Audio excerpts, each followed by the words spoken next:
The world is on the brink of environmental collapse. What, you thought you clicked on a video about a video game? Sorry, let me start that over. In Azrael's tier, the world is on the brink of environmental collapse, and a plague of sickness spreads across the globe. Natural disasters, changing ocean levels, and shifting topography have uncovered ancient ruins thought to have been lost to time, reigniting a global interest in archaeology. Universities, museums, corporations, and wealthy individuals are all in the race to uncover hidden artifacts. And this has brought about a new kind of entrepreneur, let's say. Those who plumb the depths of these newly revealed locations in search of treasure. Some are scholars or archaeologists themselves. Some are crafty adventure seekers. Others thieves and cutthroats. Bankrolled by rich patrons and decked out in the latest high-tech gadgetry, they're known as Raptors. Azrael's tier puts you in the role of one such Raptor, in search of the ultimate prize, the legendary Holy Grail, whose fabled Templar stronghold has recently been found. The old tales speak of its miraculous healing properties and ability to gift the bearer eternal life.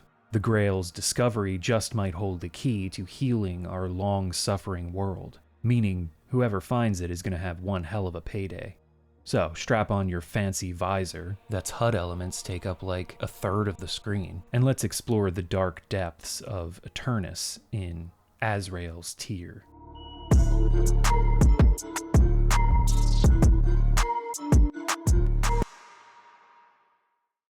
Azrael's tier is a first-person, free-roaming, puzzle-solving, dinosaur-exterminating, eschatological adventure game. Not scatological. That's a whole other kind of game. It was developed by British studio Intelligent Games for MS-DOS and released on August 26, 1996 in the UK. A US version would follow in October of that year. While it received decent reviews when it first came out, it didn't sell all that well and quickly fell into obscurity. When publisher Mindscape went out of business in 2001 and developer Intelligent Games ceased to exist in 2002, the game became effectively abandonware. And for over 20 years, that's what it remained, maintaining a small but dedicated fan community. Until summer 2025, when suddenly it was made available on GOG and Steam.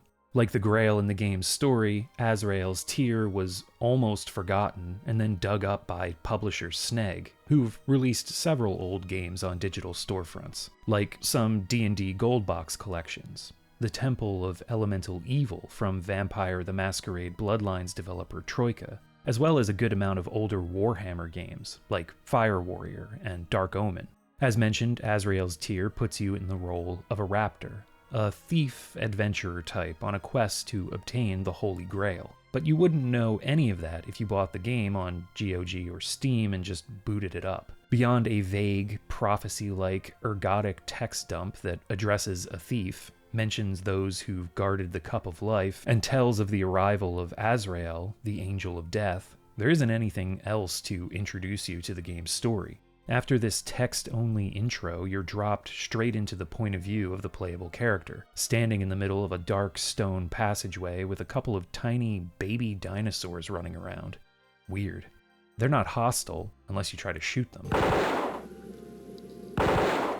And that's it. You're left to your own devices to wander and figure things out. Some on-screen prompts give you the basic controls, but beyond that, the game isn't interested in giving you any guidance. Like a lot of older games, much of the context and story setup is in the manual, which makes it really unfortunate that neither Steam nor GOG included it in their digital release. GOG is usually pretty good about this stuff. Lots of games on the platform have the manuals included as extras, but not Azrael's tier. In fact, the only place I could find the manual was on Scribd, and you need to sign up for an account and input credit card information to download it, which is frankly bullshit. But at least you can look at a low-res preview of it for free. The opening pages give a brief history of the Knights Templar, a religious military order most closely associated with the Catholic Crusades during the High Middle Ages. According to the game manual, in 1146 the Templars uncovered the resting place of the Holy Grail in Jerusalem. They then took the Grail to Paris in the company of an escort of 12 knights, who would come to be known as the Guardians of the Grail. The first page also introduces us to the Raptors, sophisticated cat burglars by nature.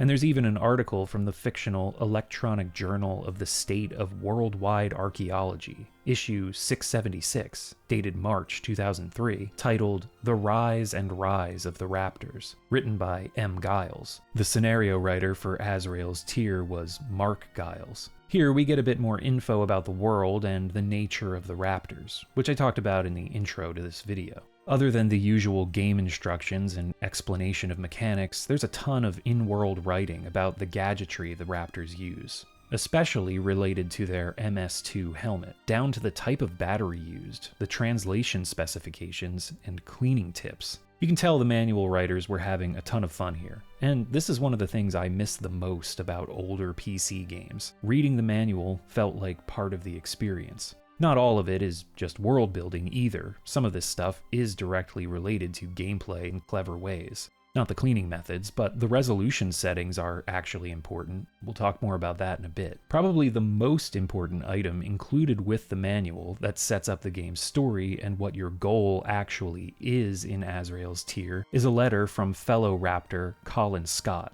Friend.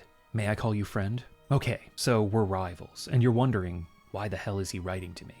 Well, my friend, I am on to the big one, and I mean big with a capital B, the star prize. But the fact that you've received this letter means it's proved way too big for me. I swear I am writing this cold, bloody sober. I've found the Grail itself.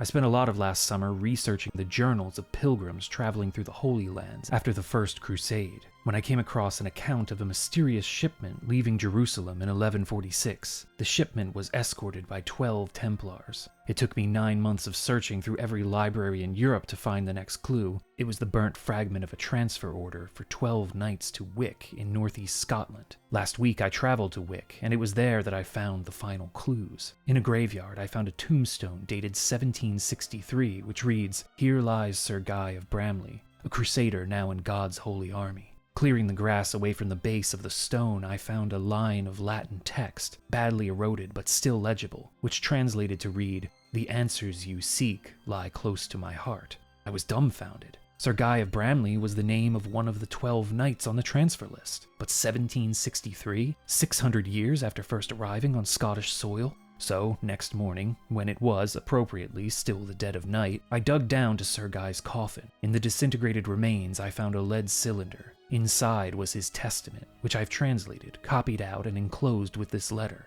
I need your help. Come to Aeternis. Help me, and we'll split the profits 50-50. That's fair, isn't it? Goodbye, and hurry. I wish you better luck than it seems I've had. Colin Scott.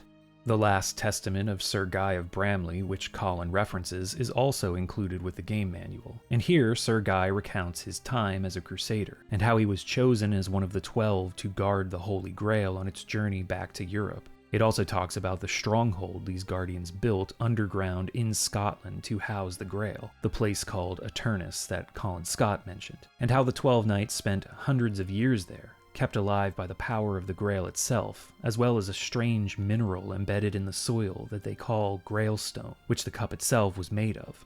We'll learn more about Grailstone and its discovery in several places around the world as the story continues. But anyway, according to Sir Guy's testament, the Grail Guardians' long lives and isolation drove some of them mad. Divisions grew within the group of knights, and a traitorous Templar named Malik escaped with a haul of stolen Grailstone, and now wanders the surface, still clinging to eternal life. Sir Guy believes Malik will eventually rise up and attempt to dominate humanity. He followed Malik out of Aeternis in an attempt to stop him, but without any Grailstone of his own, the years quickly descended upon him, and now he lies on death's door. I charge you, who have found this document of my shame and failure, to enter the Temple of Aeternis and retrieve it, the Holy Grail. May the Lord forgive me, for I have failed in preventing his evil to enter this world of youth and vigor. So, as the game begins, we arrive in Aeternis on our quest for the Grail. It's sort of hinted at in the intro text, but the Guardians believe a holy thief will arrive to find the Grail and save humanity. Their leader had a vision that prophesied this event, so we are meant to be that holy thief. At least now we know who we are, where we are, why we're here, and what the heck we're meant to be doing. Still not sure what's up with those baby dinosaurs, though. Don't worry, we'll find out. Azrael's Tear is played from a first-person perspective, and pressing the H key brings up a sort of helpful list of keybinds, but not everything is listed here. Arrow keys move and turn, comma and period are used for strafing. This is before WASD became the standard form of first-person movement on PC. You can also move forward by holding down both the left and right mouse buttons, but I never used this. It's very awkward. There is mouse look, which can be activated by holding the right button, but otherwise the mouse is used to interact with our surroundings. Essentially, the game is structured as a point-and-click adventure, just presented in real-time 3D with free-roaming movement. But the basic tenets of searching the environment, gathering items and documents, and solving puzzles is here. Azrael's Tear was originally planned as more of a direct Myst clone, using static images and transition nodes, but at a certain point during development, it switched to a 3D engine. It was designed by Ken Haywood, who only has this one credit on Moby Games. He has no Wikipedia entry either. However, while I couldn't find any info on the man himself, I did manage to find the proposal for Azrael's Tear, which was originally known as Raptor, as well as the design documents for the game, which contain a wealth of fascinating information about its pre-production and ambitious scope. Much of the core story and gameplay concepts remain in place, and now that I've seen this concept drawing of the main character, I can never not picture him looking like that, despite the final, much cooler design seen briefly in the ending cutscene. According to the design doc, upon starting a new game, the player was meant to choose from one of 6 different Raptors, each with a unique background, skill set, and starting equipment. Whatever characters the player didn't pick would then show up throughout the game on their own paths to obtain the Grail. At certain points, you would run into these other characters, and your dialogue choices and decisions throughout the game would have them either becoming allies or enemies, depending on the course of events. There were also plans for several puzzles that would have had farther-reaching effects on the environment and Aeternis itself. Going through these pages, it's clear the game that was originally known as Raptor was meant to have more interactivity and combat, with a section detailing several weapons that didn't make it past the planning stages, as well as an emphasis on hand-to-hand fighting. While the playable character choices, heavier focus on combat, and NPC ally-enemy systems were dropped, there's still a lot from the initial designs that made it into the final game. NPC interactivity and variation is still a major component, as well as different paths to certain objectives. A few other Raptors besides the playable character do appear at certain points, but they have no reactive gameplay functions, as described in the design documents. They appear according to specific story triggers. There's also a puzzle later in the game that has the potential to change the state of Aeternis, that I'll not spoil here, but it's not really gameplay altering. It just blocks you off from accessing certain areas of the stronghold. The dev team definitely had to scale things back, which is the norm for pretty much all games as they move through planning and production phases. But the documents are a fascinating look at the development of the project. I wish more companies and designers preserved these internal proposals and design sheets and released them to the public. They're so rich with creativity and gaming history. Back to the finished product though, like many adventure games, the mouse cursor is context sensitive, changing to indicate what items can be picked up or what parts of the environment can be interacted with. There is still some combat. Pressing the spacebar switches to our trusty MS-7 sniper gun, but these moments are few and far between and don't rely much on quick actions or reflexes. Don't worry though, Azrael's Tear offers many opportunities for death without combat, such as falling into boiling water, or down bottomless pits, springing traps, failing dialogue choices. What? Share my burden and open my soul to a soulless, self-serving thief such as you? I will first cut the heart from your body and smear your face in your own death! As well as environmental hazards, like rooms filled with poison, or not choosing the correct item to deal with the giant tentacled monster that lives in the waterways that's actually the mutated sister of a ghost that you meet in an abandoned well early in the game. You know, standard stuff like that. Dialogue is a big part of Azrael's Tear as well. There's a fairly decent amount of characters whom we'll encounter throughout. After their introductions, we'll usually have many dialogue choices. We can ask about Aeternis, the Grail, the Templar Guardians, other characters and events. However, each character only has a certain amount of time you're able to speak with them. This isn't an actual timer or anything, and it usually depends on the context in which you meet them. Some characters get called away after a few questions. Others get annoyed if we ask about stuff they don't know. There's one who's crazy and will attack you if you don't choose your words carefully. The dynamics of these conversations really help to make each character feel more realistic. I've not played many games where you have a huge list of questions for an NPC, but they get bored and leave before you can ask them all. Just like real life. As hinted at in Colin's letter and Sir Guy's testament, there was a fracture in the solidarity between the 12 Guardians. We need to think about these things each time we encounter a new NPC. Who are they? What do they know? What other characters are they affiliated with? What's their role in the story? If you really want to hear everything they have to say, you could quick save before talking to them and reload after they leave, or wait until your next playthrough. Or you could just shoot them. We'll see how that works out in a facility embedded with minerals that promote healing and eternal life. So the dialogue is very open-ended, as is the exploration itself.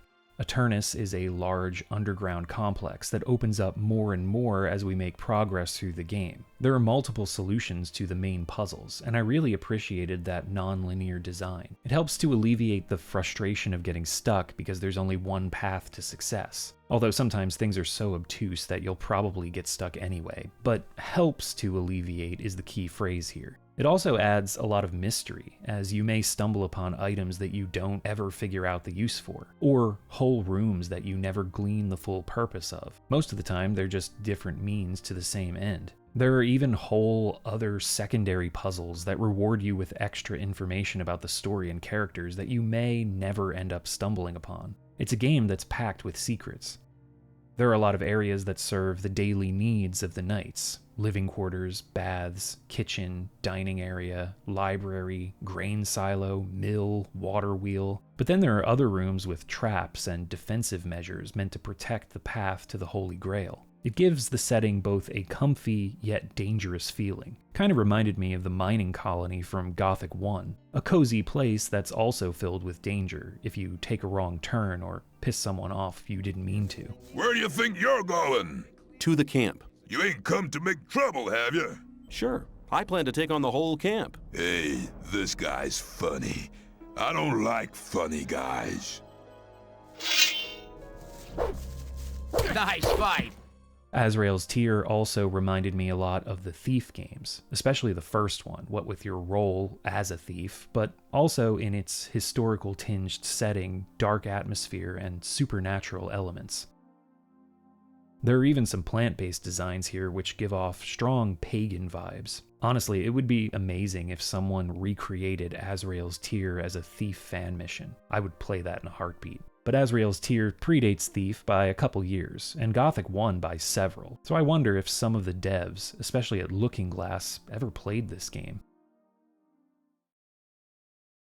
Visually, for a fully 3D game from 1996 created for DOS, Azrael's Tear features some impressive art direction and design. Each room of Aeternis is highly distinctive, with a huge amount of detail filling out the medieval architecture. Even though the game is set in the 21st century, Aeternis was built in the 1100s, and the Guardians weren't much for keeping up with the latest architectural or interior design trends. And I don't know, I really felt like I was stumbling through this living, breathing world for the first time in the role of my character, because of how well designed the areas were. Of course, you'll notice that about a quarter to a third of the screen is taken up by the head-up display. Not an uncommon amount of real estate for games of the era, and I always like when they're carefully designed to seem like they're part of the world. In Azrael's Tear, we're meant to be looking at things through the visor of our MS2 helmet, standard issue headgear for Raptors. This high-tech piece of equipment features a compass at the top, as well as an inventory screen, health meter, and several other buttons at the bottom. Yeah, we do have a health bar. Taking fall damage, getting attacked by enemies, or being in poisonous environments will drain our health. However, due to the healing properties of the Grailstone in Aeternis, we'll regenerate health over time,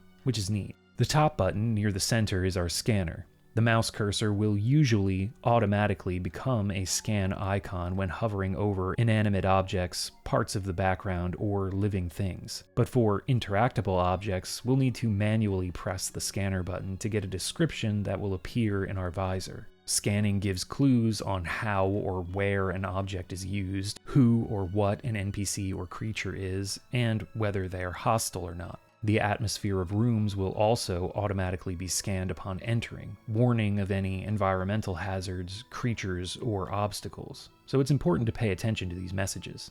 Below the scanner is the map module, which can also be opened by pressing the M key. A top-down render of the room we're currently in will be displayed, along with any exits. If we've already visited any of the branching paths, a smaller version of the map from that room will be displayed there too, making it slightly easier to keep our bearings. Everything is oriented by cardinal directions, so always pay attention to the compass. Clicking the double button on the right side below the health meter brings up the special functions device, which allows the music and sound effects volume to be adjusted. I found the default volumes to be a bit too low, so you might need to crank these. The sound effects and overall sound design in Azrael's Tear is really good. Dripping water, echoing caverns, creaky floorboards, the crank of levers and old machinery. It's all very satisfying.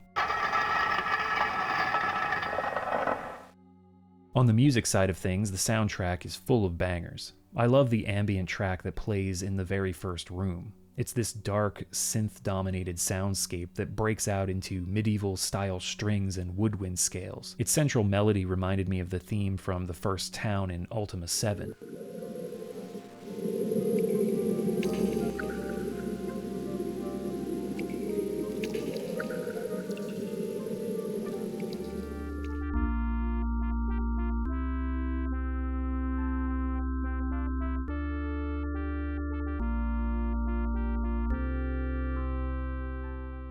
The way the tracks are mixed in the game actually obscures a lot of their texture, but oddly enough, I think it works for the atmosphere.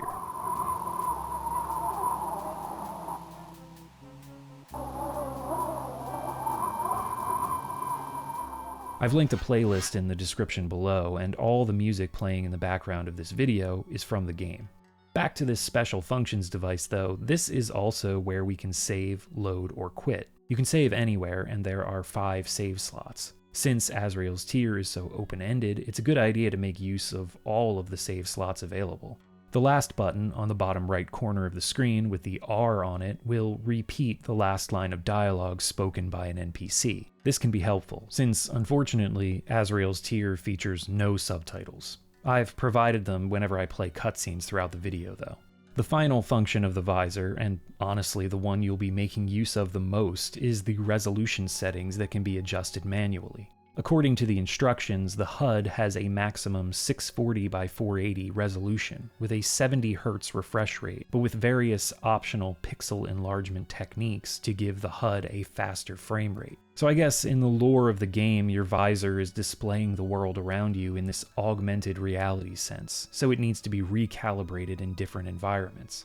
I mean, I might just be making that up as cope for the game's awful optimization. Really, this is just the devs allowing you to adjust the game's resolution on the fly because the performance tanks whenever new areas load in. Each room is separated by a short loading screen. It's a weird little band-aid to put over a game engine issue. You adjust the resolution with the number keys. 1 for the highest, 2 in between, 3 for the lowest, 4 to set it to auto, but don't ever do that because the game always seems to just use the lowest setting. The first boot screen in the game even mentions that if it's running slowly, you should press 121 to reset the frame rate. I don't know how Azrael's Tear ran on contemporary machines, but on a modern PC, almost every room runs fine on the highest resolution. A couple of the bigger, more open rooms chug a bit, but you can just do that 2-1 switch to get things running fairly smoothly again. It's a bit annoying having to do that every time you enter a new room, but you get used to it, I guess. I did, so you know, it is what it is. Setting the resolution lower also has the side effect of making the game run way too fast. In fact, playing Azrael's Tear on the default out-of-the-box, so to speak, DOSBox configuration settings has the game moving at light speed.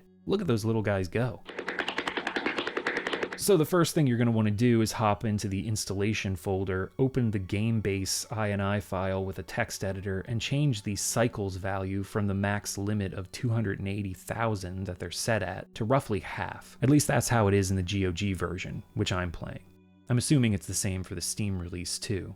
I found 140,000 cycles to be much closer to how Azrael's tier might have ran on contemporary hardware. It's probably still running a bit too fast, and the Long Play Archive Let's Play of this game has a small bit about contemporary processor speeds in a pinned comment by the Let's Player who performed the run. But yeah, I don't know much about that, so maybe players more familiar with the technicalities of this game can provide some suggestions in the comments. For me, after some testing, 140,000 cycles made things run at a normal and smoother speed, so that's what I went with.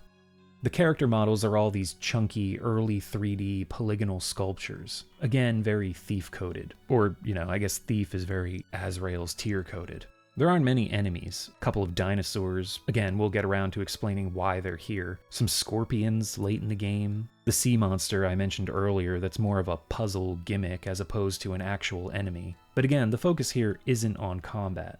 The voice acting, which I've only shown off for a little bit at this point in the video, is really good. It's so well directed and recorded, and the line readings are impeccable. Just great work all around that I'll show off more of in the story segment of this video. What am I? Some king of slaves and fools? Damn you, I'll not talk to you further. I will wait for a true Samaritan. As for the overall structure of the game, it's basically broken up into 4 sections that each involve collecting one of 4 Templar shields that need to be placed in an orrery near the entrance to Aeternis. Each shield allows access to deeper parts of the stronghold. One interesting thing is there are actually duplicates of the first 2 shields with different puzzles and steps associated with collecting each. You only need one of the shields to move on, but you could collect both if you wanted. There are also multiple ways to solve many of the puzzles or encounters throughout Azrael's tier, which I sort of touched on earlier, the open-ended nature of things. It adds a lot of depth and also replayability. The puzzle designs start out pretty straightforward. You'll most likely be able to get through the first part of the game by just exploring, finding items, and figuring things out. The fact that there are multiple ways to uncover things helps to make the beginning more accessible. But as the game continues, things start to become more opaque. There's also some pixel hunting, which I guess isn't quite the term for it, since that usually applies to clicking on static screens in 2D adventure games, trying to find that one area that holds an item or key to making progress. Here, it's more that some items are well hidden or obscured by the low poly visuals. This bag of flour took me forever to find in the shadows of the mill. This ring on a mummified body is also almost impossible to discern. And this lever, hidden in a cargo box on a ship, needed to be climbed up to in order to find. And you never need to climb any other parts of the environment in the game, so it's really unintuitive. Later puzzles also have some pretty obscure hints. It's par for the course for adventure game fans, and I don't think Azrael's tier suffers as much from moon logic syndrome as others in the genre. There are still a few kind of out there solutions to things though. A lot of the background story and lore are presented through documents, and some of the juicier bits are hidden in side areas or easily missed while you're busy solving a puzzle or navigating some other environmental obstacle, but they're well worth seeking out. The story really is one of the best 90s adventure games have to offer. Deep, dark, and slightly unnerving, with connections to history and religious conspiracy. It's a dense tale of intrigue and character drama, and even after uncovering its core mysteries, there's still plenty of tantalizing bits of character backstory and side events that are left to ponder. And we're going to take a closer look at all of that right now. For the first bit, I'll just be setting up more of the central mystery, and I'll give a proper spoiler warning later. But if you want to completely experience Azrael's tier on your own, now's the time to bow out of the video. So I'll give you that chance. If you want a bit more to go on, stick around. The first document we find, in the very first hallway of the game, talks about the completion of Aeternis in 1194. Almost 50 years after the discovery of the Holy Grail in Jerusalem. The construction took 7 years and 600 slave laborers to complete. The architect of the stronghold was a Templar knight named Geoffrey. After completion, they held a banquet in celebration. All of the laborers were invited to a large feast. The drinks were flowing, merriment was had. Then in the morning, the laborers were taken out to the sea and drowned. Talk about a buzzkill. The entry also mentions how the Grailstone sustained our strength throughout. There are two ways out of the opening hallway, but the game sort of pushes us in the northeast direction, leaving that breadcrumb of a note in our path. We can head southwest if we want.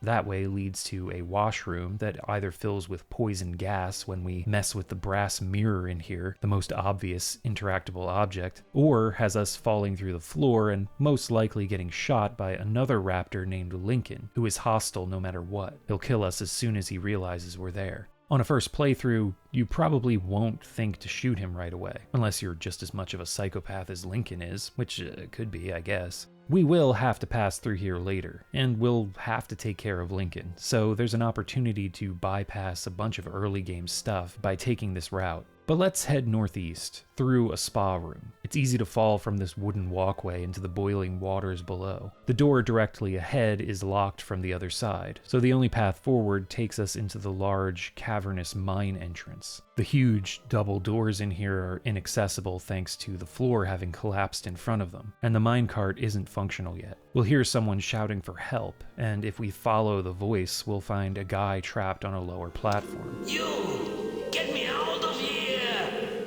He looks a bit off though, not quite human, and our DNA scan reveals some cellular mutation detected. As we'll come to see, most people we meet down here have some cellular mutation, catalyst unknown. He asks for help, but he's rather pushy about it for a guy who's in a predicament like this. Very well, but hurry! We can choose to help him by lowering the nearby rail, allowing him to cross over the chasm to a lower exit on the other side, or we can have him answer a few questions first. He reveals himself to be Lurka, not a suspicious sounding name at all.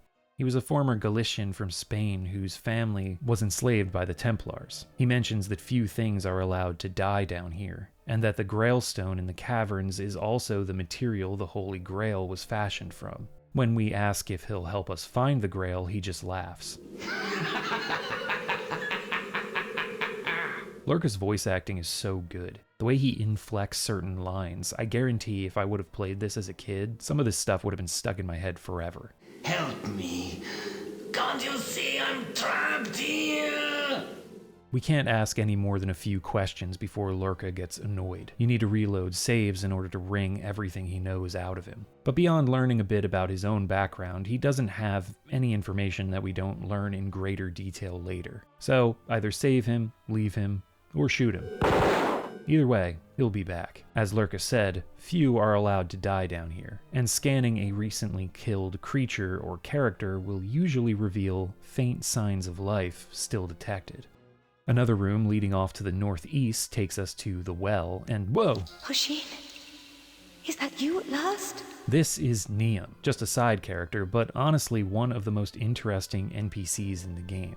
She's a ghost, if you couldn't tell, and she haunts this little well here. She's looking for her lost lover, Oshin. Neum is from a tribe of people called the Picts, who inhabited Scotland in the early Middle Ages. She and her sister Sasha were sent into the caves as human sacrifices during a solar eclipse around the 4th century, well before Aeternis was ever built, but long after the Earth had been graced with Grailstone. The two young women were meant to meet the sun god, who the Picts believed hid himself in the caverns below, and ask him to return to his rightful place in the sky. They became lost in the underground passageways, but thanks to the power of the Grailstone, did not die. Deep underground, they found a large cavern blooming with flowers, but also teeming with fearsome beasts that they ran from in fear. Eventually, they found a way to sneak past the monsters and stumbled upon ancient buildings of extreme beauty that she refers to as the Sacred Realm. Her sister became entranced and stayed in that place, while Neum returned to the caverns. There, she met Oshin, a poet who had somehow wandered underground. He spent a year with Neum, teaching her to read and write, and told her stories of his people. He left soon after Sasha's return. The details are hazy, but Neum makes it seem as though Sasha drove him away. Neum tried to follow him back to the surface, but after untold years spent in the darkness, she was unable to bear the sunlight. Like Lurka, we can ask Neum questions, and she'll answer anything about the time before Aeternis was built. If we bore-ass her with questions about Aeternis or other things that are after her time, she'll just get annoyed and leave. If we direct her attention to the body floating in the water, she'll realize it's hers. One day, as she was sitting by this well, she was attacked by some creature in the water and killed. Remembering this drives her to despair, and she'll disappear. This is the only time Niamh appears in the game, but we'll be running into her sister a bit later. The story of Niamh and her lover Oisin is from a Celtic myth related to Tir na Nog, and I guarantee I'm not pronouncing that correctly, the realm of everlasting youth. The story is similar to the Japanese folktale Urashima Taro, or the Western story of Rip Van Winkle. A character is spirited away to a magical land for what seems like a relatively short period of time, but when they return home, they find hundreds of years have passed. It's unclear if Oisin in Azrael's Tir met the same fate as his counterpart in the Celtic myth. There, Niamh tells Oisin he must never touch soil again. No more touching grass for Oisin. However, while attempting to help a group of old men, he falls from his horse, and when he hits the ground, he turns to dust as the years catch up with him. We'll find out a little later that another property of the Grailstone is time dilation, and we already know that when Sir Guy escaped to the surface, away from the Grailstone, his body rapidly decayed. So we can make a guess as to what happened to Oisin after leaving the caves. Scanning Niamh's body reveals that she died over 400 years ago, and there's a key floating next to it, but the water is too hot to just reach in and grab it. A mechanism for moving pipes and sending water from the well to different nearby rooms is also in this room. I'm not going to spoil these early puzzles, because they're pretty easy to figure out with some careful exploration and observation. The other exit in the mine entrance takes us to a bath area. There's another puzzle here involving an incomplete tapestry. One of the panels flips over and has a message written on it. The eyes of Baphomet watch over all. Beyond the murk of stagnancy, his face lies crystal clear. Through this room is the orrery, which is currently broken, and there are 2 steps to repairing it. One involving the panel in this room, and the other in the room next door, which has a dinosaur trapped in a cage. Well, buddy, Lorca did mention that the dinosaurs are nothing but a food source, so...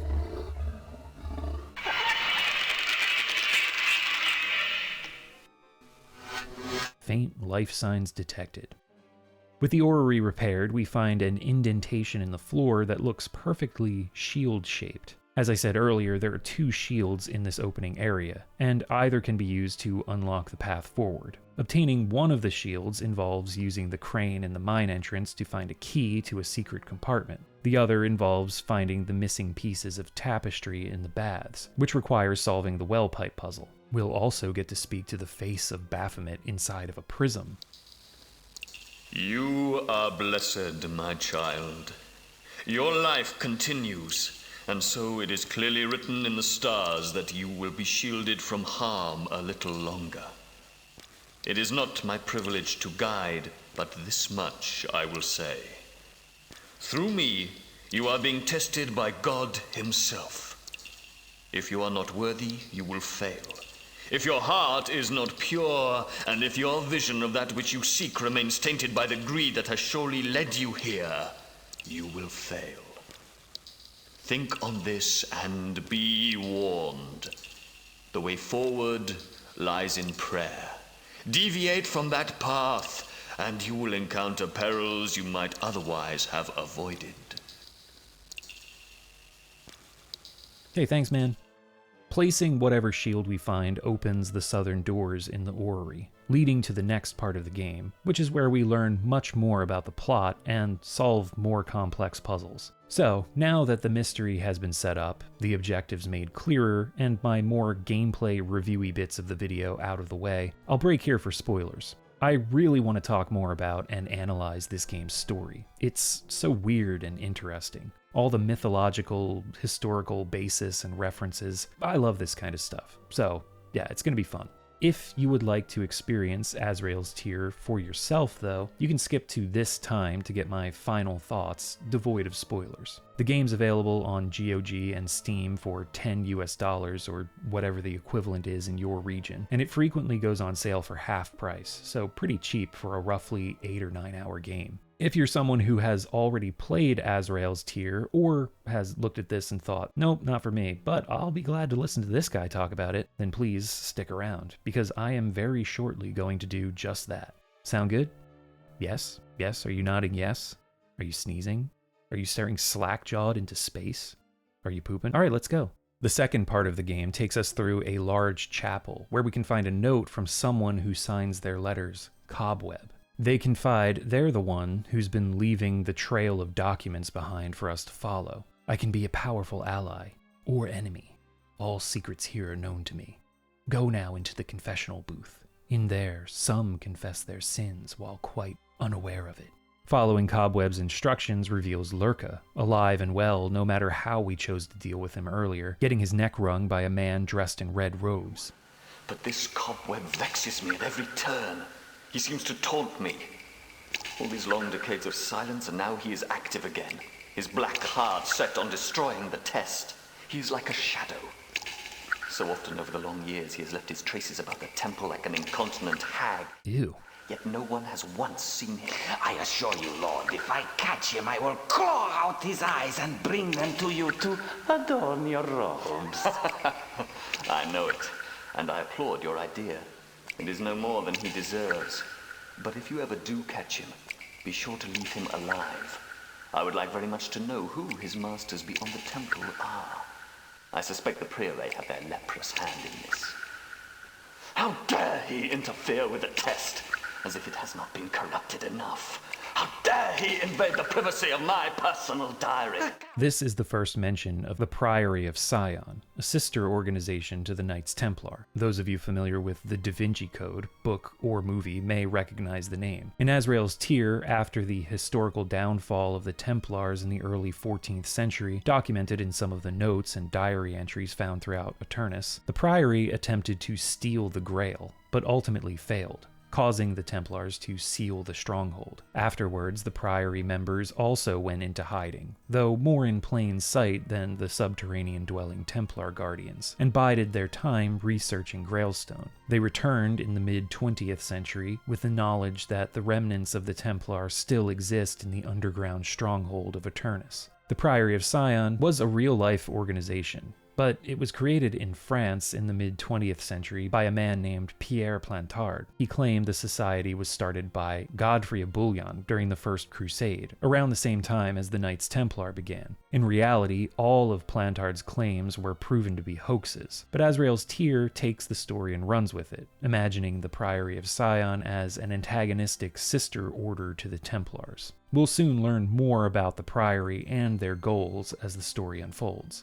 Soon after leaving the chapel, we'll be accosted by another guardian, Philip. He's no fan of the Templars' long vigil over the Holy Grail, and reveals the 12 Guardians' centuries spent underground in close proximity to Grailstone and cut off from the outside world has driven most of them mad, and has also manifested in physical deformities as well. According to him, 50 years ago, some of the knights grew tired of their leader Tobias Detrice's governance, and a faction of knights split off on their own. If you meet him, do not listen to the lies he will tell you about that time, about myself and Edgar. They last remnants of that faction. They last that are sane. Philip says when we meet Edgar, we should tell him we've come to ask about a chest containing Grailstone. Before we can learn anything more, Philip leaves. The iron bars block the way to follow him. When we continue on the only path forward, down a ladder into a drainage area, we meet yet another guardian. You know, that's what life's all about. New places, new faces. You thief! You stop where you are! I warn you, I have no faith in Tobias's dreams. His declaration that he has no faith in Tobias's dreams marks him as another one of the knights who broke off on their own. However, Philip warned us only he and Edgar are still sane, and Talon proves that by immediately attacking and knocking us out, no matter what dialogue option we choose.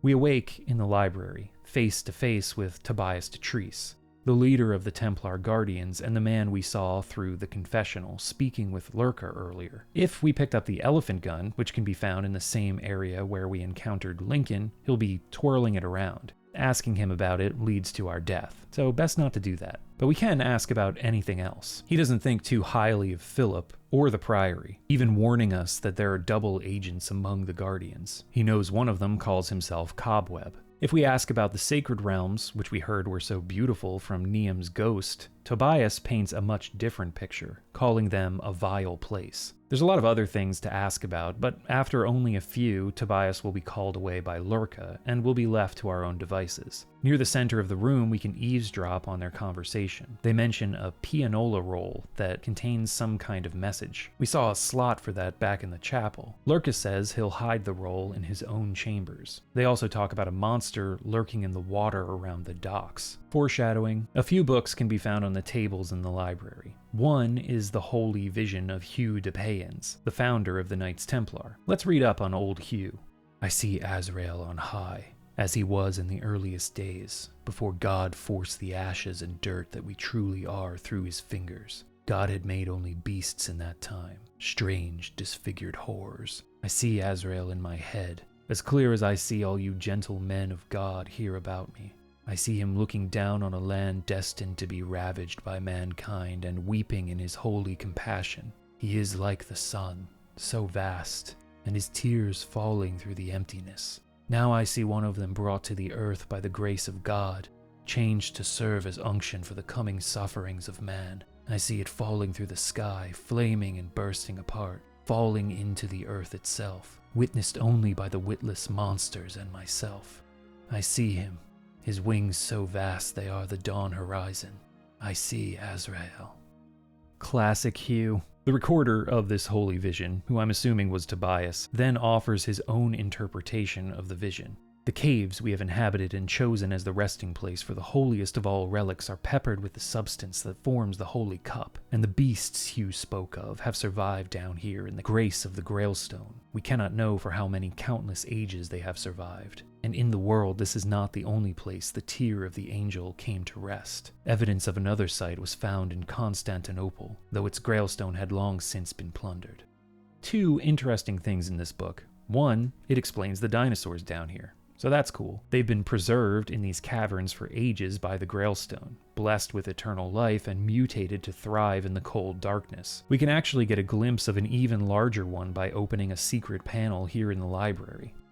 But the even more important part of this whole vision is the story of Azrael's tear, the fragments of which make up the Grailstone in the caverns, the same material the Holy Grail is made of. There's an interesting counterpoint to this religious interpretation of the Grailstone that can be found in the game proposal, though. 150 million years ago, a meteorite entered the Earth's atmosphere. Blazing toward the Earth's surface, it broke into two segments, one impacting with the area that eventually came to be called Istanbul, the other in the place we now know as Dunstanburgh, England. This was changed to Wick, Scotland in the final game. The Dunstanburgh segment survived the initial impact but fragmented deep underground, scattering itself into an existing cave system. I like these dueling interpretations for the origin of the material the Templars have named Grailstone, one divine in nature, the other extraterrestrial. God and his angels were just aliens who visited different parts of the world in the past and then fucked off for millennia after they got bored. Prove me wrong. Now, this sounds absolutely insane, and I'm aware of how this sounds. But if you look into the whole story, along with all the other supporting accounts, then, if you are of the same mindset, you could potentially come. But yeah, in all seriousness, I love when stories offer different perspectives and interpretations on events and just leave it at that, letting the audience decide what they want to believe. We also find Tobias's diary here in the library, the one Cobweb has been ripping pages out of and has left scattered around the stronghold. Several older entries are torn out, so the earliest one is from 1600. Over 400 years after the 12 Guardians settled in Aeternis. It mentions the deeper caverns where they'd planted crops have become structurally unstable, but due to their long exposure to the Grailstone, their need for food has decreased. They plan to harvest what they can and then use the Theos as food sources. Theos is the name the Guardians gave to the Velociraptor-esque dinosaurs in the cave system. They call the smaller ones Eugenes, which is just delightful. There are also larger ones called Leos. The other significant entry in Tobias's diary mentions Malik and his rebels. They've established their own stronghold somewhere in the cave system, called Malik's Court, and Tobias suspects they've revived some of the Byzantine religion's sacrificial practices, as several servants have vanished. This is the first mention of the Byzantines, and we'll learn more about that a little later. For now, escaping the library takes us into a hallway where we can actually see the second shield, but it's locked behind some iron bars. A chamber at the end of the passageway contains seats for each of the 12 guardians, and it's here that we meet Edgar, whom Philip told us about. Edgar wants us to find a treasure chest at the docks, just as Philip mentioned. He says the guardians can't go there because being underground for so long has made them weak to natural light. We have to agree to help him, otherwise he'll kill us. After answering a few questions, he'll excuse himself. I have to leave you a moment. One of your less cooperative rivals requires my attention.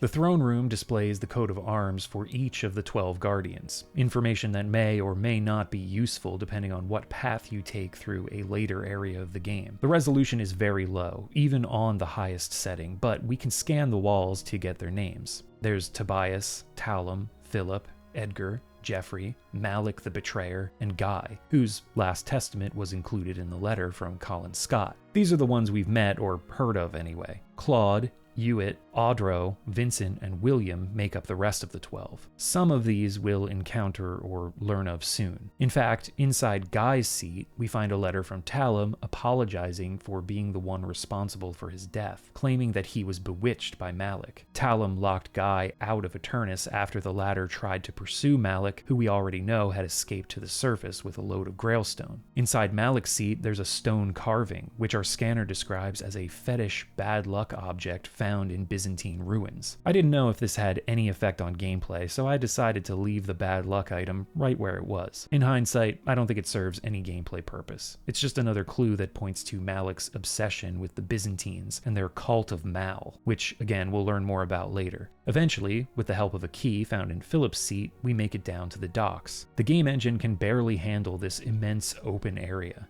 the centerpiece of which is the large abandoned ship stationed here. A couple of notes along the way talk about the Priory's attempt to steal the Grail with a ship named the Tempest that arrived through an underground canal. When we get out on the shore beneath the dock, a message on our visor immediately warns us of an extremely large, unidentified creature beneath the waterline, cell structure laced with and hardened by an unclassifiable mineral. And if we don't take heed and proceed with extreme caution,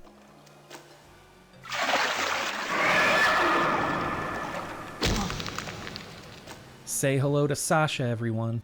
Yeah, Niam's sister, who became enamored with the deeper realms and lost in the caverns for centuries, was transformed by exposure to Grailstone into the creature that inhabits the waters here. This information is pieced together through bits of conversation and other notes. Our first hint is actually from Niam herself, who says the gods punished Sasha by making her ugly. This is after her return from the deeper realms. Oshin leaves shortly after Sasha's return, perhaps driven away by her mutated form. Though Niam clearly still recognized her as her sister, so she probably wasn't yet the sea creature that she's become in the present. Maybe she was only slightly changed, like Lurka. From the design documents, we find out that originally Sasha was to retain her more humanoid appearance. Her background was also different. Instead of being Niam's sister, she was a descendant of an ancient race related to both humans and whales. There are hints that she may have been able to help the player depending on dialogue choices when encountering her.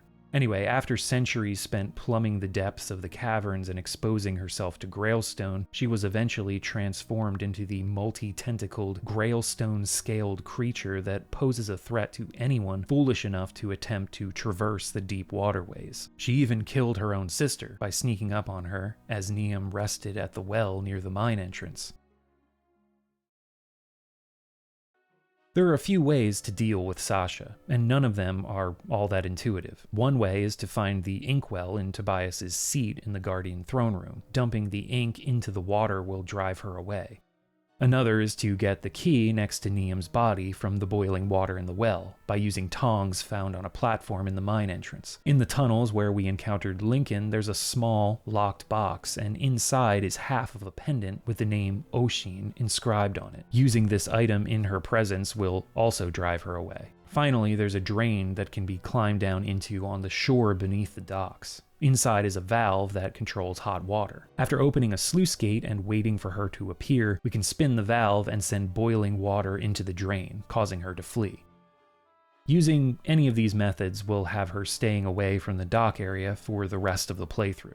Our goal here is to get aboard the docked ship. Pulling a lever on the shore opens the large double doors in the mine entrance, which lead directly to the ship. Along the way, we'll run into another raptor named Kurt. He's as wary of us as we are of him. Oh, hey there, friend. So yeah, we can choose whether or not to warn Kurt of the threat looming behind him, which will have him shoot the Theo. If not, he'll be killed, and we can steal some of his gear. There's a missive from the Templar High Command dated 1264 in response to a communique from Tobias concerning the mental and physical effects the Grailstone has on the Guardians. The missive also gives instructions to build a dock so the High Command has a way of making contact with Aeternis, as well as ordering Tobias to ensure none of the Guardians leave the stronghold. And, would you look at that, we've looped around to that locked door in the spa room at the beginning of the game. Back in the mine entrance, the large doors are open, and we can ride the minecart down the tracks right up to the ship. On the deck, we find a hanged body, and our scanner is unable to determine whether it's alive or dead. This is Mikhail, a Russian sailor and captain of the Tempest. His ghost speaks to us and tells of Cobweb, the Priory agent among the Guardians, and a co-conspirator codenamed Spider. Mikhail was hung here by Tobias after the Priory's attempt to steal the Grail ended in failure. Beneath Mikhail is the letter from Tobias, dated 1259, that the missive from the High Command seemed to be referencing. Grandmaster, my previous reports detailed the physical changes we have endured here, but now I must report with some trepidation that our minds too are undoubtedly being altered. Some are haunted by tortured dreaming with dark moods that persist when awake. Claude and William came to blows yesterday, and the others too are deeply anxious and near to violence. I too am feeling some effects, but for me, they are not unwelcome. I feel an incredible urging to read and learn. My brain is absorbing knowledge like a starved thing, almost independent of my will. I am puzzled that the effects are so different for the others. I fear that insanity may await them unless the malady fades, or they leave the influence of the temple. Please advise urgently. The response wouldn't come for another 5 years, and the advice was to let no one leave. Curious that Tobias originally sent this letter to the Templar High Command, yet here it is in the hands of Priory agents. It turns out Tobias wasn't communicating with the Templars at all. Instead, his letters were intercepted by Cobweb and Spider and handed over to the Priory, who then sent bogus instructions in the name of the High Command. The ship hold has the chest that Philip and Edgar spoke of, but there's no way to remove it. The light of the Grailstone can be seen leaking out of the seams in the case, though. A corrosive chemical known as aqua fortis, as well as a well-hidden lever, can be found here. This lever opens the cage that holds the second shield. But, much like the first part of the game, there's a duplicate shield that can also be found. Now that Sasha isn't a threat to the docks anymore, we can take the small dinghy down the waterway to another shore that leads to an alchemist's lab. Inside, we find Philip, along with the body of the alchemist who used to work here. An accident killed him and left his body enveloped in a toxic substance. First off, there are some interesting things to learn from Philip, and this time he sticks around to answer pretty much all of our questions.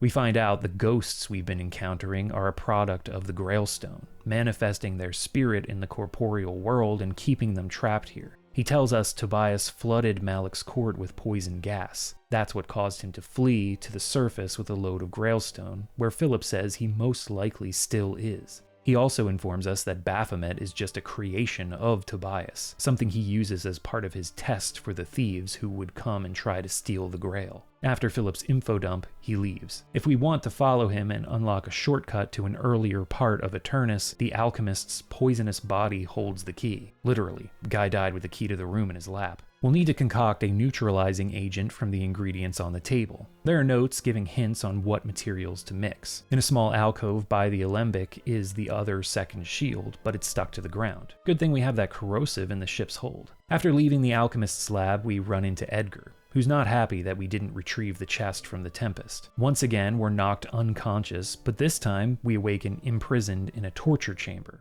Here we meet Jack, who expresses his disgust for the test Tobias has orchestrated. He hears someone coming and scurries away before saying anything more.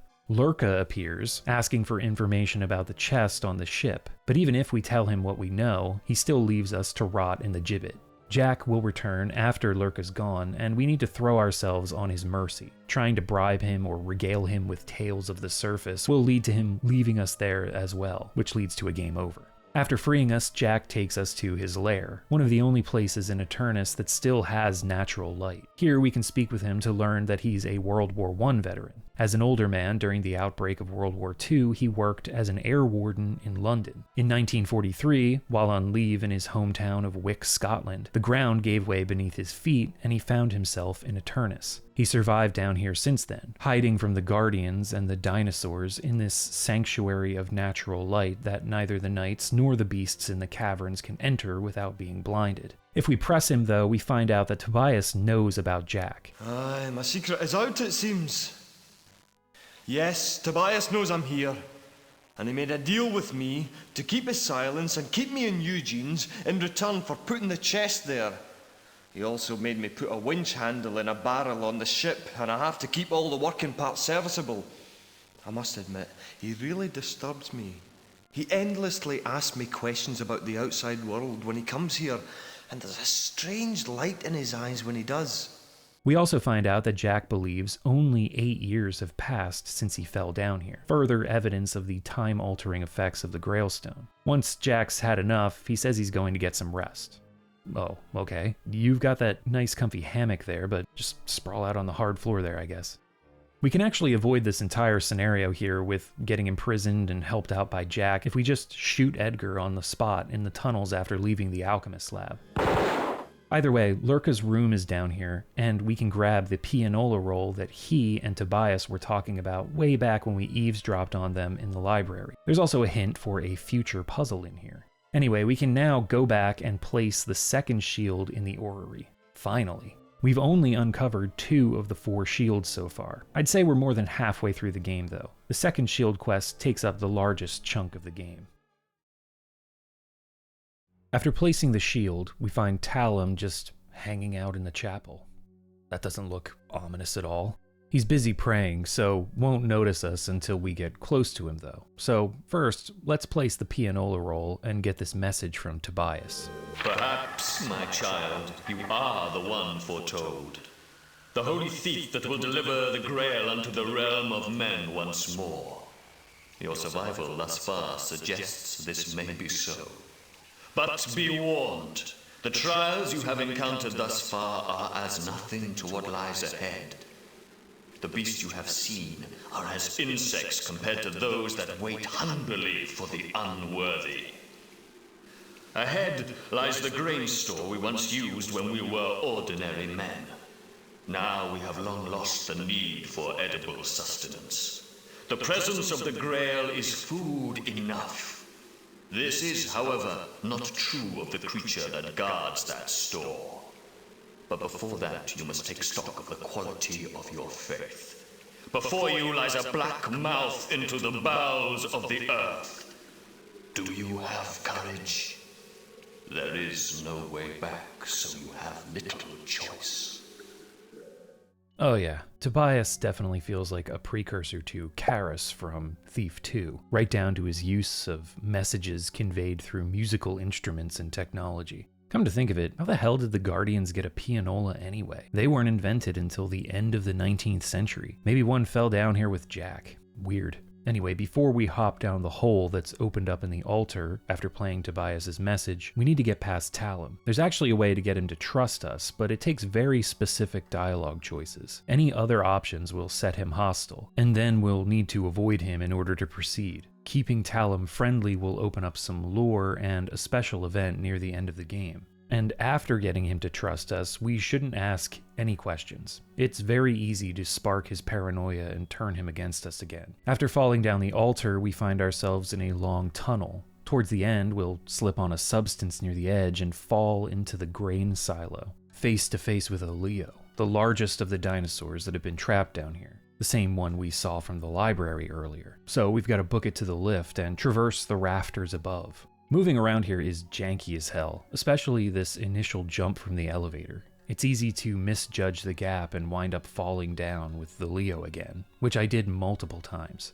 The grain silo acts as a hub, and there are a few ways to solve the different puzzles here that will lead to the third shield. Unlike the first two shields though, there is no duplicate for this one, just slightly different paths to obtaining it. There are 5 exits from the grain silo, each leading to different areas containing items, puzzles, and a couple NPCs. One path has us stumbling through a maze of overgrown tree branches, again reminding me of Thief and its pagan-themed areas. I really need to cover Thief at some point. I love those games. This area also has multiple connections to other rooms.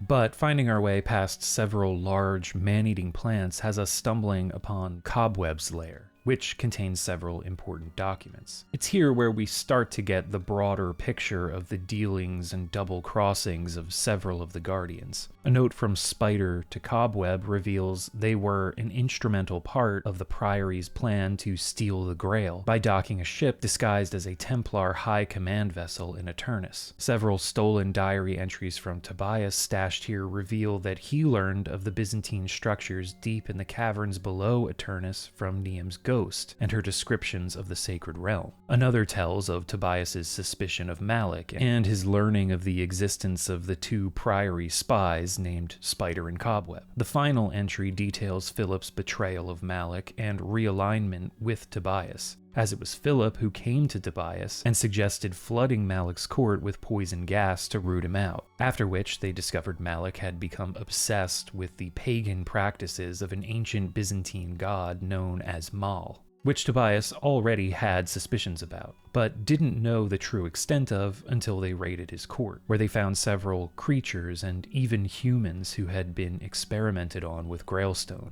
Though Tobias and the remaining Guardians loyal to him managed to capture Malik's followers, Malik himself escaped to the surface with a load of Grailstone. Another document is a special order from the Priory to Cobweb, giving instructions for him to take control of the operation from Spider, due to the latter's obsession with the cult of Mal, which was putting their entire plan in jeopardy. So Malik was Spider, and was originally the leader of the Priory's scheme to infiltrate Aeternis. But due to his infatuation with the cult of Mal, he was replaced by Cobweb, who was ordered to put a stop to him. From Tobias's diary entries, we can piece together that Philip is Cobweb, since he was the one who changed sides and suggested flooding Malik's court with poison gas. But of course, that was an order from the Priory. And it's clear from our conversations with both Philip and Tobias that the two are currently no longer compadres. This whole stash of documents in Cobweb's lair can easily be missed. You need to do some thorough exploration of the tree maze and tiptoe around the instant death plants to even get to this place. The last item we find is an illustration of a knight, which doesn't mean much to us right now. Going back to the grain silo, another path out of here leads to Jeffrey's studio, where we can meet the man himself. While he's been aligned with Tobias throughout all these long centuries of seclusion, he reveals his doubts have been growing and wonders if we'll be able to succeed in finding the Grail.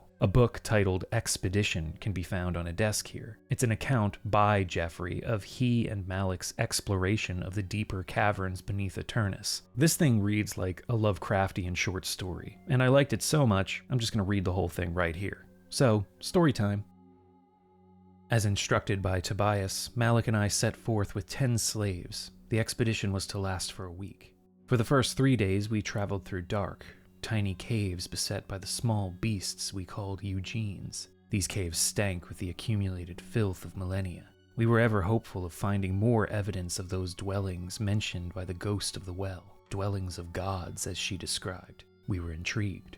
On the 4th day, our expedition bore fruit. A small crevice gave into a large chamber. We stood with astonishment before a great rising staircase that was an echo of the wondrous ziggurat of Ur-Nammu, that which scholars consider the remnants of the Tower of Babel itself. At that moment, we realized that the gods of Niam were in truth men, the Babylonian fathers of the great empire of Byzantium. After rest and reflection while the ziggurat was cleared of nesting beasts, we continued on and deeper into the caves for another week. We mapped various sizable chambers that will serve well for the temple. My mind is filling with ideas of their form. On the 5th day, 2 of our retainers were taken by the creature of the waters, on the banks of a sunless stream. On the 6th, my mind darkened with the weight of our discovery. a small series of Byzantine rooms within which horrific experiments using Grailstone had occurred. In it, with even worse horrors, 3 mindless children, part animal, part beast, were hung on hooks, their very bones suffused with chips of Grailstone. When we return, I intend to have them taken to the surface where their souls may be returned to God. I confess I wish to end our explorations after our previous discoveries. The deeper we go, the more horrors we find.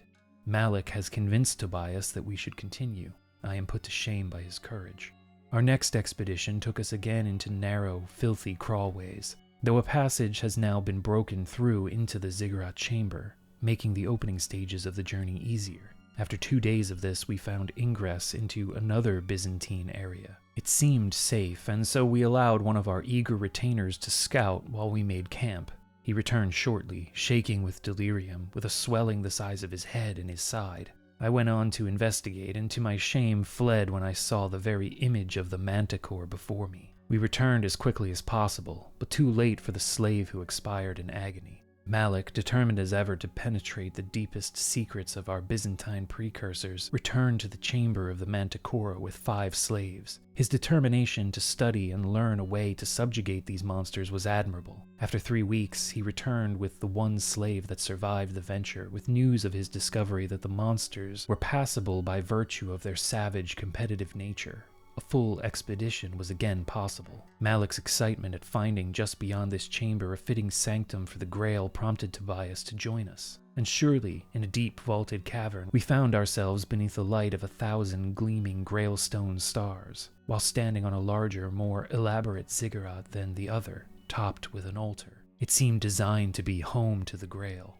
We set out again, hoping to find the homes of our predecessors. Beyond the chamber of the Manticora, we found corridors and passages collapsed by time and weight of rock above. Finally, we found a way through to a vast cavern filled with Eugenes and stranger vegetation than ever we had seen. This means Aeternis can be self-sufficient without the need for external fields. Days later and far deeper, we gazed in wonder on the empty ruins of an entire Byzantine town. At the end of this vast cavern was an opening that looked out upon a great subterranean lake, the call of enormous unknown beasts carrying across on a stale wind. On our return, we were amazed. During 2 weeks for us, 6 months passed for the others, and nearly 4 years outside.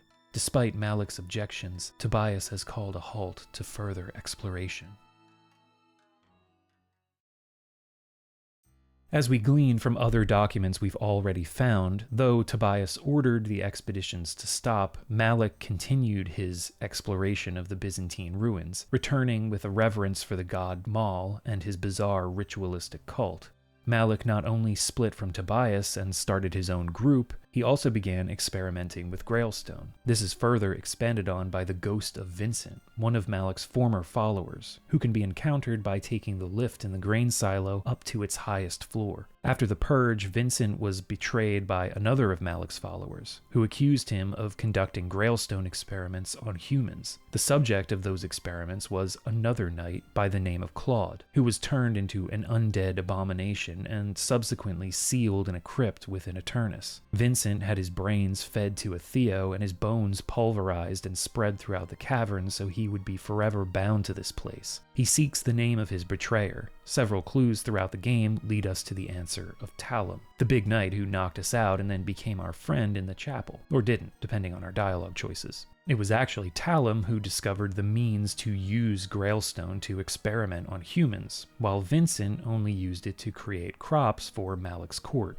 The evidence we need to prove Talum was Vincent's betrayer is the note we found in Guy's seat back in the room of the Guardians. If we tell him it was Talum who betrayed him, Vincent will reveal a clue to a puzzle in this area. Another interesting tidbit we can learn by speaking with Vincent is that he discovered Tobias had a cache of Grailstone that he used to take trips to the surface, even though the rest of the knights were convinced Aeternis was sealed off from the outside world. After Malik learned of this, he became obsessed with stockpiling Grailstone for himself. Anyway, we eventually find Shield 3 hidden by Jeffrey in a carcass in a meat locker. Gross. Our way back to the orrery takes us deep underground, where we find the ziggurat mentioned in Jeffrey's expedition log. And returning to the orrery to place the shield opens up the final area of Aeternis. Here we discover a room with models of several other parts of the stronghold. There's a puzzle to open several passageways, and messing up will result in the flooding of the lower levels of Aeternis. That's not a terrible thing, but it will lock us out of several rooms and a bunch of lore and extra information. So, without flooding Aeternis, we can find the crypt, where we discover Claude's coffin. If we're to believe Vincent's story, that knight is still alive in there. Or undead at the least. Up above, we spot a Leo, curiously watching us. I think this is a different Leo from the one in the grain silo, but I'm not sure. Anyway, this looks threatening, but it won't do anything until we move behind this grating, after which it leaps down into the chamber.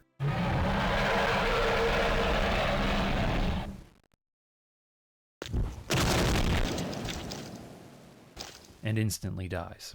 Sweet move, bro. However, the impact destroys Claude's coffin, releasing him, and he proceeds to shamble out of the room. Back here in our hiding spot, there's a relief that's the same as the illustration we found in Cobweb's lair.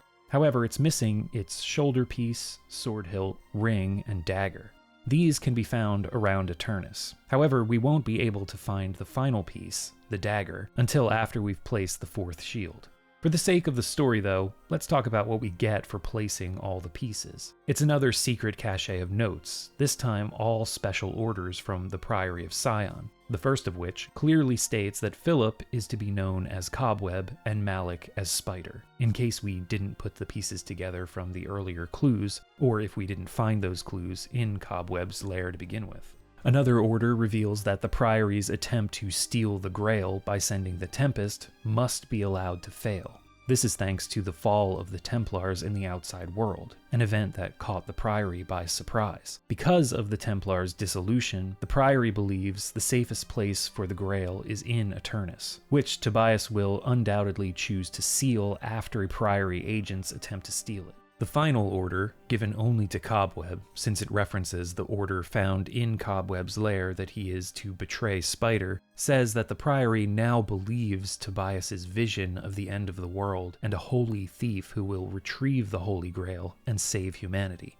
Several catastrophes in the outside world have been interpreted as signs of a coming calamity. They plan to facilitate this vision by feeding information to a certain Raptor, with the hopes that this person will discover the location of Aeternis. The last testament of Sir Guy of Bramley was among that leaked information. They then plan to send out letters in this Raptor's name to several other Raptors, enticing them with the theft of the Holy Grail and a huge payout. This, of course, was Colin Scott, whom we received a letter from among the game manual. So, our entire mission into Aeternis was a ploy by the Priory to finally retrieve the Grail for themselves. Speaking of our pal Colin Scott, we find his ghost in a chamber here. He was killed by a trap that caused a portcullis to cut him in half. We can fall for that same trap if we don't solve the puzzle to disarm it, which just involves pulling this lever after raising the gate. Speaking to him, we learn how he was deceived and find out he never sent any letters to anyone after he learned of the Grail's location. Near his body is the fourth and final shield. On our way back to the orrery, we come face to face with the face of Baphomet. From Philip, we already know this is just Tobias doing his best Wizard of Oz impression, the man behind the curtain and all that. If we didn't flood Aeternis earlier by messing up the model puzzle, it now becomes flooded due to sabotage, according to Tobias. But yeah, he did it. The only way forward is to follow my instructions to the letter. To your right is the door through which you must pass. Ignore all others. I will meet you to guide you to the apotheosis of our mutual destiny. However, we notice Jeffrey creeping on us from the other side of a door to the left. He tells us that Tobias's way is a trap, and we should follow his path to the orrery. So we have a choice to make: follow Jeffrey or heed Tobias's words. This choice not only leads through different rooms and obstacles, but determines what endings are available to us. First, we'll choose to follow Jeffrey. His path takes us through Malik's court and his labs, which were previously sealed by Tobias. A bright room full of poisonous, luminescent fungus is one of the most unique in the entire game. There's also a bit where we need to resurrect a Theo, getting a taste of Malik's experiments. The Theo will bust down a locked door, but we need to hide from it long enough for that to happen, otherwise it'll attack us instead. After that though, the way back to the orrery is fairly straightforward. Placing the fourth shield reveals a large hole in the floor where the orrery once stood. Oh, okay, see you later. The way down is perilous, and if we take a wrong step, we end up impaled on the spikes below. In the center of all the spikes on the floor is another hole that we need to fall down. There is a way to carefully drop down to the bottom here, but after several attempts of slipping up and constantly being impaled, I just decided to quick save and take a leap of faith from the top, hoping to land in the center. It took another several attempts, but I eventually managed it. With either method, it appears at first that the fall through the hole has killed us.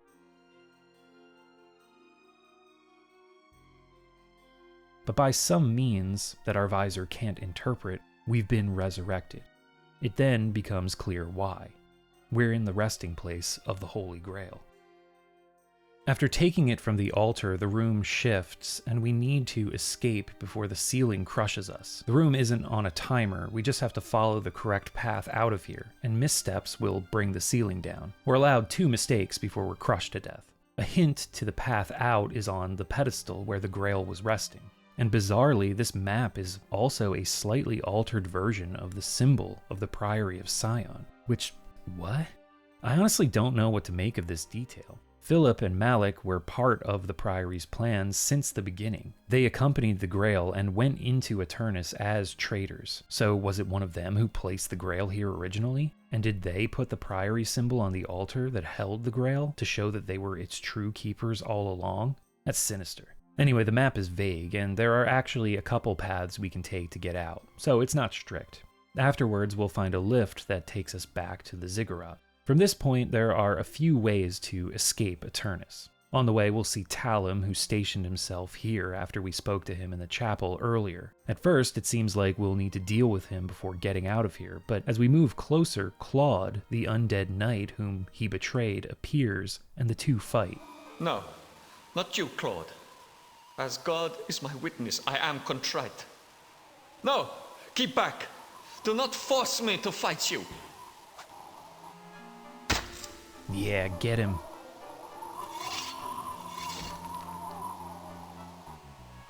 And there they go. At least they're out of our way. In the final tunnel, Jeffrey will pop out and bid us to follow him. But Tobias will suddenly appear and use a sick judo throw. And then he just leaves. You'll later see why this is a bit strange. Jeffrey dies, melting into the ground. Gross. And we can leave. As the door unlocks, our visor informs us that 3 years, 3 weeks, 1 day, and 14 hours have passed since we first entered Aeternis. It is now December 25th, 2015. After reaching the final ladder, we get our ending.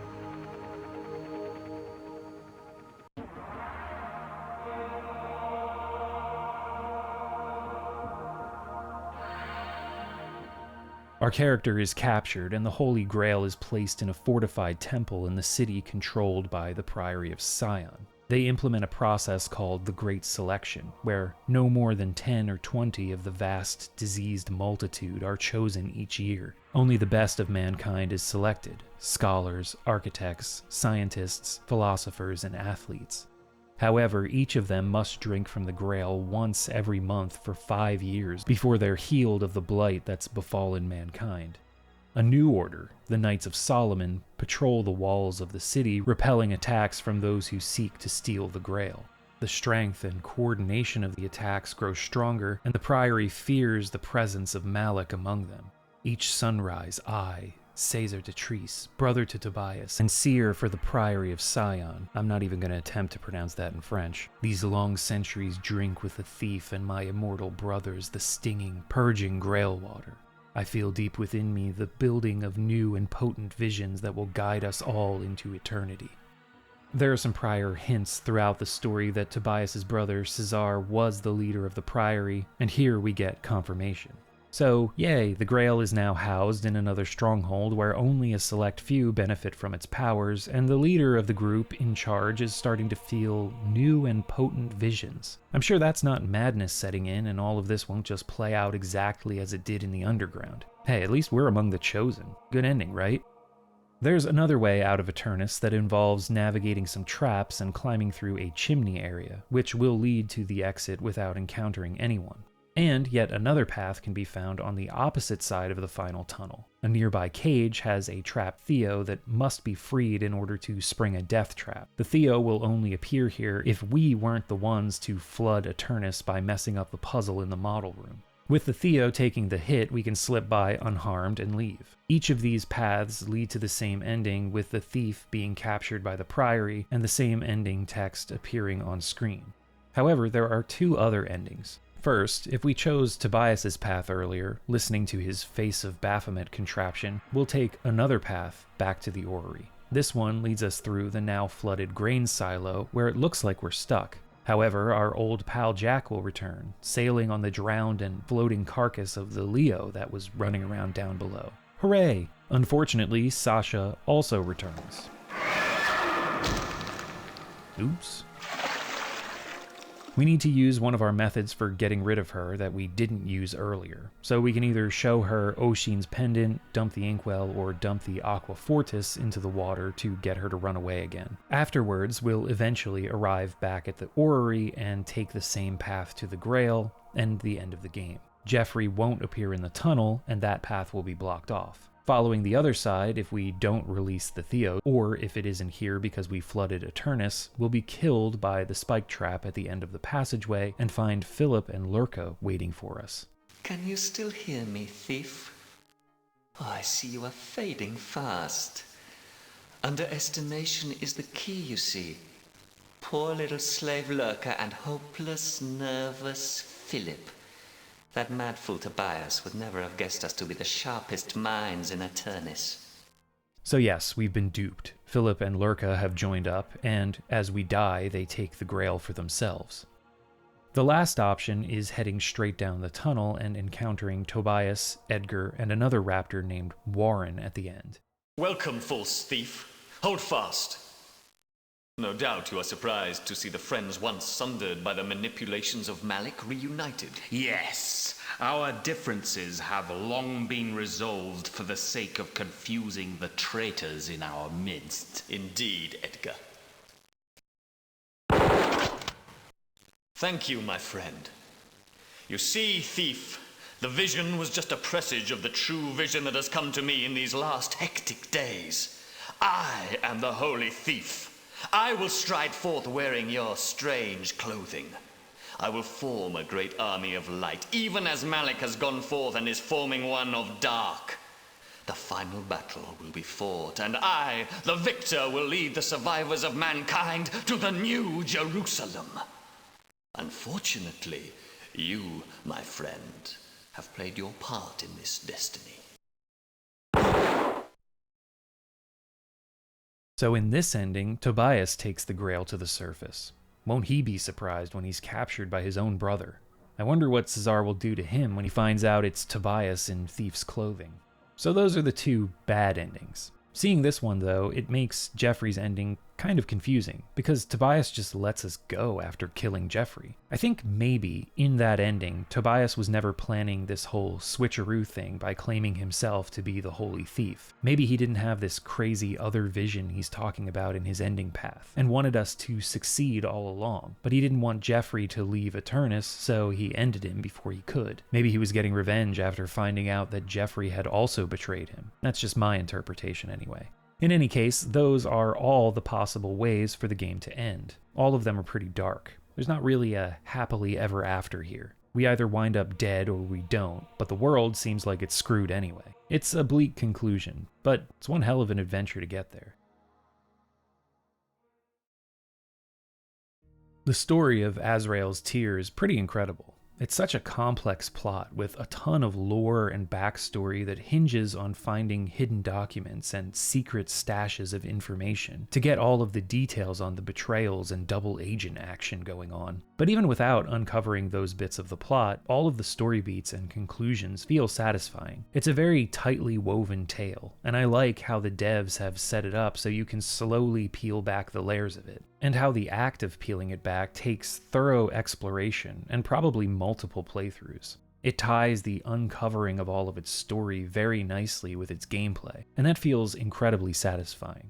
While games using notes, logs, and documents to tell their stories is nothing new, Azrael's Tear is still impressive with how well it implements the technique. There are so many later games that do it so lazily, just putting everything right in the player's path or not really pacing them out well. The way information is revealed in Azrael's Tear feels calculated, so plot twists and revelations hit with the right amount of gravity. And again, you don't need to uncover absolutely everything to get the full weight of events. But if you want to learn more, you can be the archaeologist and keep digging on multiple playthroughs. It's fantastic, and only in the interactive medium of video games can a story be told in this way. This is why I spend so much time in my videos talking about stories, because I love the way games can tell them in their own unique ways. You don't need hours of cutscenes and film-esque cinematics. I find it way more impactful to put the impetus of uncovering the narrative on the player, and for the devs to construct the gameplay around urging the player to find out more. That's not to say I think cutscenes in video games are bad,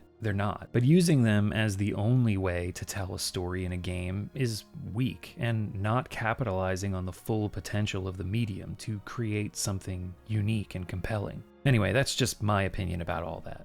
As for Azrael's Tear, yeah, the story is one of the best adventure games have to offer, especially if you like historical fiction, which I do, so it's perfect for me. Technically, the game suffers from its ambitious scope, what with the whole needing to manually swap between resolution scaling to get it running decently during gameplay. And some of the puzzle solving can get a bit esoteric, although again, it's nothing compared to the moon logic in other games of its ilk. But the atmosphere, art direction, music, everything else is top-notch. Azrael's Tear is one of the best adventure games ever made, and we can only be thankful that it's still available to us after being almost forgotten for 27 years. And of course, it wasn't completely forgotten. A small, dedicated group of fans have always been around, and they've created probably one of the best and most thorough wikis for any game that I've ever seen. Thanks so much to that community and their efforts. Without them, there's a lot of information that I probably would have missed, even over my 3 playthroughs during the making of this video. You guys rock. All hail the Priory. That's it for Azrael's Tear. I hope you enjoyed the video. Obviously, this was not the Japanese horror RPG that I promised at the end of the last video, for those of you who watched until the end of that one. I stumbled on a whole can of worms while researching that. It's a good can of worms, but I realized it was going to take me way longer than I originally thought to make that one. So while that was going on, I started playing Azrael's Tear and got absorbed into it, so here we are. The horror RPG video is still being worked on though, so don't worry, it's on the way. But the next video is going to be about Thief. How could it not be, with how much I mentioned it throughout this video? I've already captured all the footage and written like a third of the script while editing this thing. But yeah, I need to thank my patrons and YouTube members, as always. They are the dungeon dwellers that you see scrolling on screen here, and they are the reason I can do everything that I do, really. Ad revenue is nice and all, but unreliable, and having a solid financial base from supporters gives me the confidence to do a bunch of videos that I just wouldn't be able to otherwise. Or I would, but it would take way longer. Everyone would be seeing less videos from me without them, because then I'd have to get a real job probably. Which, you know, fuck that. I was in that racket for a long time. I'm never going back if I can help it. So, if you really like what I do, and you've got the means, you can become a patron by clicking the link in the description, or you can hit the join button on this page to become a YouTube member. Every paid supporter gets their names in the videos, they get to watch the videos a couple days early, ad-free, they get exclusive updates from me, and they also get access to the Dungeon Dwellers archive, which are bonus videos that I release from time to time. If you support with $5 or more each month, you get your name read out loud at the end of videos like these Dungeon Architects. 2 Password for Kids, 8-Bit Unicorn, An Owl, Andrew Cole, Anonymous Donor, Arcade Pino, Archaeologist My Ass, Lion Motherfucker, Atalanta D, XG 1992, Aurora, Axer, Bad Baphomet, Birthquake, Bliblio Jones, Blu-ray DVD Combo Pack, Brendan Jamieson, Brentron, Brian but on Patreon, KS Arcanum, Cliff Sovereign, Dan, Daniel Hamilton, Dan Persona, Darkest Abyss, Das Guru, David Bobadilla, David Carr, David Host, Dilatar Tepes, Deep Dive Stocks, Dirt Possum, Dollar Store DJ, Dramathurgist, Draco E, Duck, Dijon, El Jaguar, Emmeline Payne, Etham Kalash, Eugene, Faye of Whimsy, Famous Koozie, Fnar, Fuzzmosis, Garbage Person, Gloria Gordon, Half HP, Hibernia Scholar, High Food Court, Holo Best Wife, Horace Rees, I'm starting to feel like most of my parasocial relationships are one-sided, Ian C, Insidious Bliss, Isabella Ibarra, Izzy Lexus, Jack the Nipper, James Snipes, Jan Colway, Jared Bynum, Jared Carlson, Jay Chisel, J-Bud Airline, John B, Jose Baron, Joshua Ayers, J.R. Hurd, Jugemo Unko, Justin Darnell, Kale, Captain Ketchup, Kevin Hanley, Krizik, Kiowa, Lamont Atkinson, Lilium, Mira, Magic Circuit, Mateo Feo, Max Grosshandler, Maximus Brime, McGooleyton, Mega Dizzy, Meownarchy, aka Roxy, Mia Pace, Micah Powers, Miguel Luis Estrada, Molly Mellor, Mortags, Neckout the Brave, Nightshade, Nini the Keaton, Nocadian, Nozomi Corgi, Opalin, Otteretto, Paul Fierce, Pazuzu, Persparkle, Pretty Dude, Razor Good Stuff, Rez, Richard Dante Sanchez, Richard Cutting, Richort 12, Rinke, Roberto Hernandez, Rocket Owl, Rog U, Psycho Gekido, Saint Murray, Salvatore Toasty, SC Fades, Shannon Gates, Shivering Dova, Sigma Simp 69, Silatixo, Slowbro 96, Snarls Darwin, Spoopy Ghost, Supertramp, SY23BB No Eve to Fix It, Taylor Davis, Tenny Lava, That Uninformed Guy, The Most Succulent Twizzler, Knight Errant of Lady Sucrose, The Plath, The Stoic One, Tom Rolling, Tucky Ducky, Tyranny Frigate, Ultron Kick, Veyron, Venonox, Vexen Dagrin, Vinci, Volfram C, West Covered Wars, West Valley Treasures, Whole Cloud, Willem Rosenthal, Zarin, Yoni42, Ziasquin, and Zomberb, as well as these dungeon connoisseurs. 84D93R, Aaron Yeager, Abraham Moss, Ariman, Alana 2017, Alberto Amatucci, Alex M, Alexis Faculty, Alice, Aliquem, Amar Lin, Ambrowski, Andre Torino, Andrew Tovanidi, Angin01, Anma Afra, Ann Lies, Anthony Labella, Archaeolinguist, Aronai Saez, Arrested Rabbit, Athena Von Nacht, Oalai, Aurelianus, Azure, B. Saunders, Baron of Books, Battle Mage Nerd, B-Dubs 2000, Beard Mask, Ben Cooper, Ben Richards, Big F. Oshetta, Blue Mantis, Bryce Holder, Bunny, Keiichi, Callison, Captain Doctor, Captain Swing, Cappyberry, Caramel Cream, Carb Kachon, Carolyn, Cassandra M, Cat Soup, Casual Interference, Cerebral, Calamari, Charm Slurm, Chris Zappaslave Collins, Sonic Hermes, Chumpkins, Claim, Claire Myers, Cloudy Wizard, Clovo, Cohort, Cormac, Crassus Zero, Crismeow, Crippler Jones, Chris LaFord L, Crooked Rook, Damar, Daniel Morton, Daniel Tallow, Dapney, Days Clockwork, Dean Hubbard, Deekadico, Delilah Lynn Donk, Derek Whitted, Devin McCulloch, Devin is my favorite human, Dr. Jellybean, Dr. Discord, Don Kung, Dragon Ace SG7, Dragos Butte, Drykantbrot, Dribdebach, Dungeon Heat, Dunny Zero, Dust Bunny, Eldritch Enigma, Enrico Amato, Eric Panonin, Eric Clapton, Ethereal Omni, F. Theodore Elliott, Fangro, Feathered Scorpion, Fed Up and 5-Bam, Flara Blitz Flara, Gary, Gaming Sucks 69, followed by 79, Gandalf the Gay, Gwynblade, Okon Boyum, Harvey Bodega, Heartman, Hennius, I Found Your Dream, IR Sticky, I'm in Your Walls Drinking Soup, Ice Hammer 82, Igglemorg, I Love Misty 1985, Immortalist, Impending Doom XO, Indigo Happy, It's a Mia,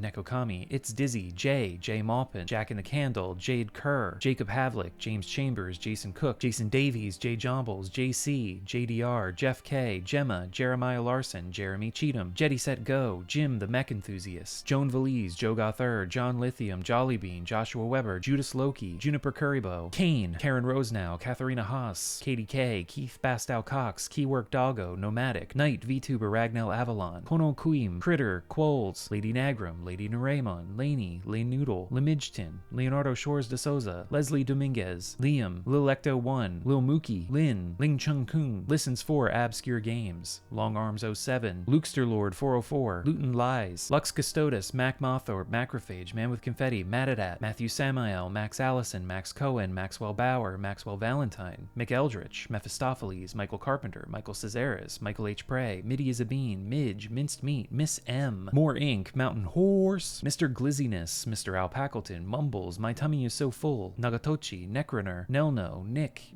and SC, Oheimkai, Old Dead Lemons, Oleg 11, Olof Albine, Ordurfs, Parapugs #1 fan, Man, Powell S11I, Phil Bernard, Peepo, Please Keep Making Videos, Poofy, Rad, Rellaby, Rasmus Jensen, Razortail, Reaper Ezekiel, Rezo 5555, Ribbon Black, Robert Z, Rodrigo Vaz Pina Cabral Silva, Rokoff, Roses, Ruby St. Dennis, like Sandy Nee, Ryan Scheffler, Sable, Samuel Sheena, Sarxus, Sashi, Savvy Fav, Scorpix22, S- Sensei Wolfman, Sewing Savage, Shad is Dad, Sean, Shellacked, Sherry Bowberry, Serble17, Cicerin, Skyclad Weave, Sleep Forever, Slycat, Solar, Someone Else, Sorbet, Sparkadark, Spencer Newton, Spencer Watts, Sumide, Susan, Sweaty Turtle, Sydney Schreckengoss, T, Tarask, Taylor Martin, T. Boogie, Teddy, Telathian, Tennis Disaster, the Corsair himself, the dog from the Chinese restaurant in Mukojima, the Kami Kang Gold Experience, The Way I Tell It, the Beige Knight, Thief of 16-Bit Technology, Thunder Mage, Tiny Gay Elf, Trothmaw Senator, Trizic, True Axiom, Tris Kits, formerly Refkins, Tuesday Twin, A Cup, Ultra Magnus DX, Umbra May, Unknown Relic, Upgrade Now, Vange, Venseer, Violet, Vixie, Volkendo, Weary Dromedary, Wee Wee Woo, Whiskey Dono, Wild and Horned Hermit, Wiley, Witness the Absurd, Zills, Yami the Cute Bun Bun, Your Man in Japan, Zilta, Zorik, and Nate. Thank you all for your support, and thank you very much for watching. 2026 has been a bit spotty with releases, but I'm planning to ramp things up in the second half of the year, so look forward to more videos soon. Until then, Azrael's Tier, check it out. Dungeon Chill, out.